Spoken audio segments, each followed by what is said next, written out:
So mga tol, magandang balita po para sa ating mga Pinoy boxing fans sapagkat sa kakatapos lang po ng laban ni bare knuckle super welterweight champion Rolando D sa Manchester, England. Kalaban itong si Paulie Malignaggi.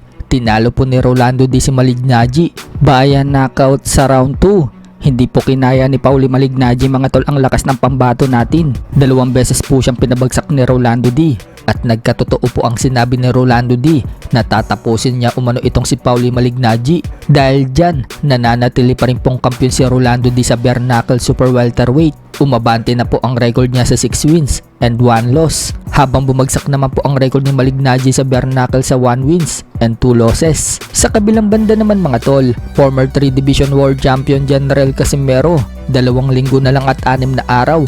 Laban na po nila ni Luis Nery sa bansang Japan. Wala nga pong kakaba-kaba si Casimero kay Nery.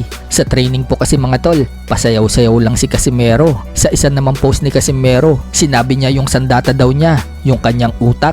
Yan ang gagamitin ni Casimero sa laban dito kay Luis Nery sa June 6. Sa ibang banda naman mga tol, Adrian Broner, galit na galit sa kasamahan niyang streamer matapos siyang pigilan na uminom. Pakikita nga mga tol na nagsasaya itong si Broner habang umiinom, tapos pinigilan po siya ng kasamahan niyang streamer. Kaya nagalit po si Broner mga tol at tinulak yung kasama niya. Naglakad nga po palayo itong si Broner at tinanggal niya yung kanyang mic, tapos pinagsisisirapan niya ito. Sabay nag-walkout. Matatandaan na binigyan pa nga po ng streamer na si Neon at Daisy itong si Broner ng $50,000. Tuwang-tuwa nga po si Broner mga tol. Kaso mukhang pinang-inom lang ni Broner. Sa isa pa nga pong video mga tol, habang nagbibilang ng pera si Broner, sinabi niya nagkapera na naman daw siya. May pangbayad na naman daw siya sa Pempem. Sa iba pang balita mga tol, tumalo kay Casimero na si Kyonosuke Kameda. Kanselado ang laban sa Kyrgyzstan na magaganap na sana ngayong May 24. Makakalaban dapat ni Kyonosuke Kameda itong si Luis Nunez para sa WBA Interim Featherweight title. So sayang nga mga tol,